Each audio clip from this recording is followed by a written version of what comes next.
Welcome to PBR TV. As you can tell, I am using text-to-speech for this video instead of having text on the screen. This is because of the feel of this being better to relay the message due to the important topics of this video. I'm mostly surrounded by noise both in and out of my residence, so it would not only take work to make it sound smooth, but if I tried it would sound cringe, trust me, lol.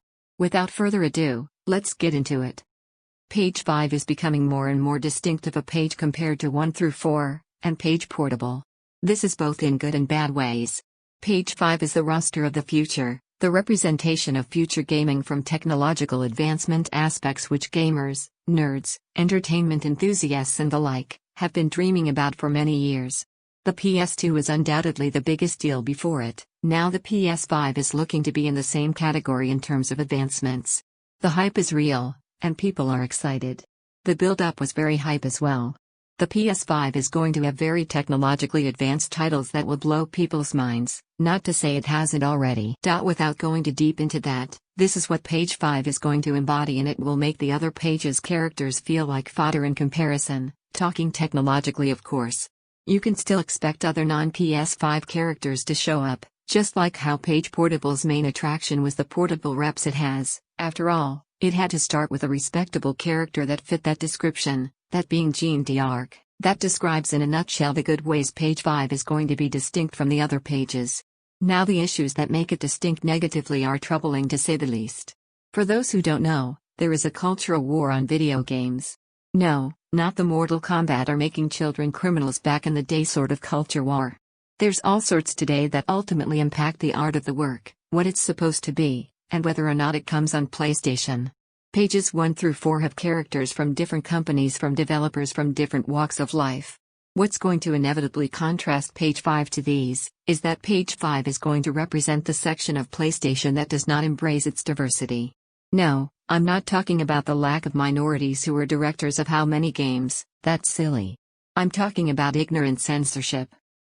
This mainly targets Japanese games. But it affects all games that if you're not a AAA developer and happen to have something in your game that sensitive people take offense to and make it known, PlayStation isn't the place for you anymore.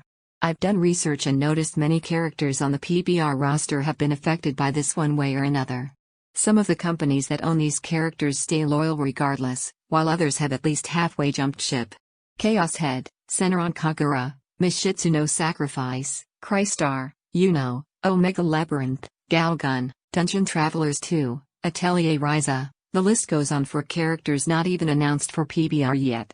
Make no mistake, censorship has always been a thing, however, the clear difference is that this is targeted and severely lacking in justification, which is based on mere preference. The argument of it's their company, get real, no one cares, flat out ignores the consequences this will have on the Japanese market because that's where the appeal mostly stems from and originates. They are censoring Japanese games in Japan. I'll repeat, they are censoring Japanese games in Japan. Things are not going to be okay just because Sony has money. Money isn't everything, ask Stadia. Outside of the financial perspective, it's even more damning culturally and artistically. What does this say to Western developers whose projects are heavily influenced by the works that are now being censored?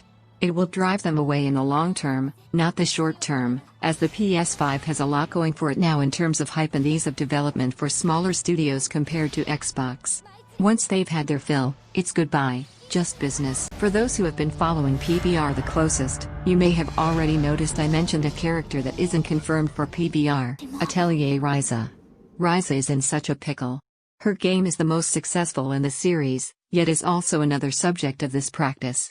Atelier Ryza is now the third mainline game in the series to not be a PlayStation exclusive. The two games prior were not either. This series has been around for many years and has spawned over 21 games, not counting the Ryza sequel. It's no coincidence. When investigating the viability of characters for PBR, something to consider is how much history a series or company has with PlayStation. The Atelier series no doubt has been strongly PlayStation-based, which is why it has many characters. The issue with Ryza, however, is that while her game stands out as the most successful, it doesn't in terms of being PlayStation-oriented. The team behind Atelier Ryza still releases its games on PlayStation, but they are complicit in the censorship that its fan base is not at all okay with. This impacts the art and what the game was meant to be. And don't let anyone come at you about, It's just a few lens flares because things have gotten this bad because they've taken miles off every inch. People who are actually part of that fan base are not paying money for half-assery that did not need to occur at all. How can someone be so pro-censorship and criticize those on the other side of the argument as if they know what's best? These people are not even a part of the community or are helping these Japanese developers. They don't like it, and they don't like you. So that being considered and the team behind Atelier Ryza being okay with being treated in such ways that can cause the game to be deplatformed from the console entirely, despite their loyalty, is just plain silly. By this standard, Atelier Ryza and Page 5 go hand in hand, but I'm not going to decrease my standards for her. In a what-if better scenario, Ryza was just as good and was a timed exclusive without having to worry about these things from Sony. Only in such a circumstance would Ryza be able to be thoroughly investigated for viability. Rather, everything that surrounds her outside of her successful sales and thick thighs is toxic. This explains the bad ways Page 5 is going to be distinct from the others. It is going to stick out like a sore thumb as things continue down this path. It is not what PBR is meant to represent, but it cannot be ignored. It is extraordinarily sad the more you look into it, especially as a fan who enjoys or respects all games. Ryza's inclusion is closer to rejection, but ultimately in limbo, along with just 3 out of hundreds of series being researched and set to be confirmed, but I guess details about that are for another video. If need be, I will post articles in the description box down below so it isn't as if I'm talking out of my ass, as I'm not expecting that many views for this video and expect most people to see where I'm coming from who have been a part of this whole thing, agree or not? In other PBR news, there will be 2 huge videos coming to continue the project, look forward to them. But that's for this video. This is PBR TV.